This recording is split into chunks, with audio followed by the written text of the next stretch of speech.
Subscribe कीजिए defence squad channel को और बेल आइकन को दबाइए लेटेस्ट डिफेंस वीडियोस सबसे पहले देखने के लिए।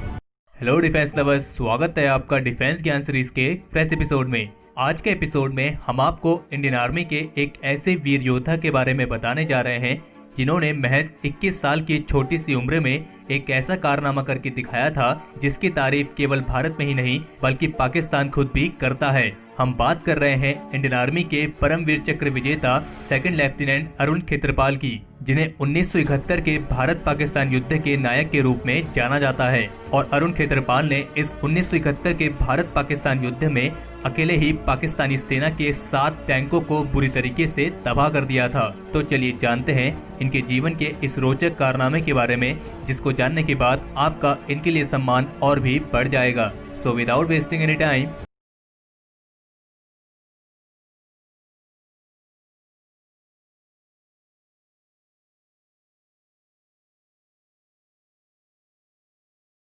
इकहत्तर की, जब भारत में युद्ध के बादल मंडराने लगे थे और इंडियन मिलिट्री फोर्सेस पूरी तरीके से हाई अलर्ट पर थी। और जब 3 दिसंबर 1971 की शाम को जब पाकिस्तानी एयरफोर्स ने इंडियन एयरफील्ड में स्ट्राइक लॉन्च की थी, तब भारत ने तुरंत इसके जवाब में 4 दिसंबर को पाकिस्तान के खिलाफ औपचारिक रूप से युद्ध का ऐलान कर दिया था। और जब 1971 का युद्ध शुरू हुआ था, तब उस समय अरुण खेत्रपाल इंडियन आर्मी में एक नए सेकंड लेफ्टिनेंट के तौर पर कमीशन हुए थे। और अरुण खेत्रपाल एक ऐसी फैमिली से बिलोंग करते थे जिनका इंडियन आर्मी में सर्विस देने का काफी लंबा ट्रेडिशन था, क्योंकि इनके ग्रैंडफादर ब्रिटिश इंडियन आर्मी के तहत प्रथम विश्व युद्ध में भाग ले चुके थे, और जबकि इनके father brigadier ML Khetarpal Indian Army की इंजीनियरिंग कोर में सर्विस दे रहे थे।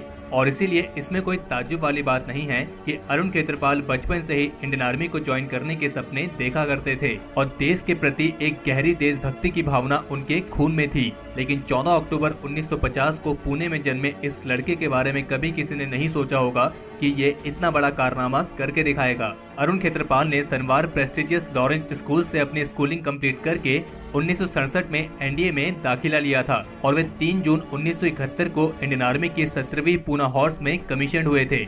और आर्मी में कमीशन होने के 6 महीने बाद ही भारत और पाकिस्तान के बीच 1971 का युद्ध छिड़ गया था। और फिर उस समय अरुण खेत्रपाल की रेजिमेंट को ऑर्डर दिए गए कि वे सकरगढ़ सेक्टर के पास बसंतर नदी के पास एक ब्रिज हेड को स्थापित करें, क्योंकि बसंतर नदी एक ऐसी जगह थी जो पाकिस्तानी बेस के काफी करीब थी और ये रणनीतिक रूप से दोनों देशों के लिए बहुत ही ज्यादा महत्वपूर्ण थी, क्योंकि इसमें जम्मू से पंजाब तक के सभी रोड और रेलवे लिंक्स आते थे। और अगर पाकिस्तान इस लिंक को कट करने में कामयाब हो जाता तो फिर जम्मू कश्मीर, अमृतसर, पठानकोट और गुरदासपुर जैसी कई महत्वपूर्ण एरियाज खतरे में पड़ सकते थे। उस समय अरुण खेत्रपाल की रेजिमेंट 47वीं इन्फेंट्री ब्रिगेड के कमांड के तहत आती थी, जिसे ब्लैक एरो ब्रिगेड के नाम से भी जाना जाता था। लेकिन इस बसंतर नदी में कब्जा कर पाना काफी ज्यादा मुश्किल था, क्योंकि पाकिस्तान ने कश्मीर को पंजाब से काटने के लिए सकरपुर बल्ज में बसंतर नदी में अपनी शक्ति को इतना मजबूत कर लिया था कि ये लगभग एक अजय दुर्ग सा लग रहा था। लेकिन अखनूर के इलाके में लड़ती भारतीय सेना के लिए आगे बढ़ना बहुत मुश्किल था और इसीलिए भारतीय सेना के पास केवल एक ही उपाय था कि वे बसंतर नदी को पार करके पाकिस्तान की सीमा में घुसकर सीधा शत्रु सेना पर हमला करें। 1971 की लड़ाई में बसंतर की जंग में पाकिस्तान के पास 5 बटालियन थी और हिंदुस्तान के पास केवल 3। और भी कई कारण थे जिसकी वजह से पाकिस्तान का पलड़ा काफी ज्यादा भारी लग रहा था। लेकिन 3 टैंकों के साथ 17 पूना हॉर्स के सेकंड लेफ्टिनेंट अरुण खेत्रपाल को सामने से आ रहे 14 पाकिस्तानी पैडल टैंक्स की कतार को रोकने की जिम्मेदारी सौंपी गई और महज 21 साल का ये लड़का सामने से आ रहे स्क्वाड्रन से भिड़ गया। लेकिन अरुण खेत्रपाल के बाकी के 2 टैंक के कमांडर कर्नल मल्होत्रा और लेफ्टिनेंट अलवाहद बहुत बुरी तरीके से जख्मी हो गए थे। और फिर इसके बाद अब इस नेतृत्व की पूरी जिम्मेदारी केवल इस 21 साल के नौजवान अरुण खेत्रपाल पर आ गई थी। और तब 21 साल के सेकंड लेफ्टिनेंट अरुण खेत्रपाल ने दुश्मन के शेल से हिट होने से पहले पाकिस्तान के 5 टैंकों को अकेले ही तबाह कर दिया था। लेकिन 5 टैंकों को तबाह करने के बाद अरुण खेत्रपाल को भी एक शेल हिट कर चुका था और वे भी बुरी तरीके से जख्मी हो गए थे और उनका टैंक पूरी तरीके से काम नहीं कर रहा था। लेकिन उनके टैंक की गन अभी भी इतनी अच्छी हालत में थी कि वे पूरी तरीके से काम कर रही थी। और तब अरुण खेत्रपाल के कमांडर ने उन्हें निर्देश दिए थे कि वे वापस आ जाएं। लेकिन अरुण खेत्रपाल ने वापस आने से मना कर दिया। लेकिन उन्होंने अपने ऑफिसर से कहा कि सर, मैं टैंक को नहीं छोड़ूंगा, क्योंकि मेरे टैंक की गन अभी भी फायर कर रही है और जब तक ये काम करती रहेगी मैं फायर करता रहूंगा। और ये कहने के बाद उन्होंने ट्रांसमीटर को स्विच ऑफ कर दिया ताकि उन्हें टैंक को छोड़ने वाले ऑर्डर्स और सुनने को ना मिलें। और फिर इसके बाद शहीद होने से पहले उन्होंने पाकिस्तान के 2 और टैंक्स को बुरी तरीके से ध्वस्त कर दिया था। जब पाकिस्तान ने देखा कि उनके 10 टैंक खत्म हो चुके हैं तो इससे न सिर्फ पाकिस्तानी सेना का आगे बढ़ना रुक गया बल्कि उनका मनोबल तो इतना गिर गया कि वे आगे बढ़ने से पहले दूसरी बटालियन की मांग करने लगे। और अरुण खेत्रपाल की इसी वीरता की वजह से इंडियन आर्मी बसंतर बैटल को जीतने में कामयाब रही। और जब तक पाकिस्तानी आर्मी कुछ समझ पाती तब तक इंडियन आर्मी उनकी टेरिटरी में घुस चुकी थी और उनको तबाह कर चुकी थी। और फिर उस समय पाकिस्तानी आर्मी के पास सरेंडर करने के अलावा कोई और दूसरा रास्ता ही नहीं था।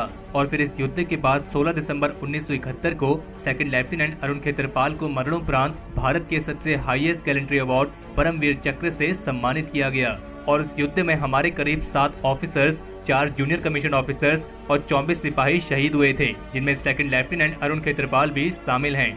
और आप अरुण खेत्रपाल की बहादुरी का अंदाजा इस बात से भी लगा सकते हैं कि खुद पाकिस्तान की डिफेंस वेबसाइट पर अरुण खेत्रपाल की बहादुरी की कहानी को जगह दी गई है।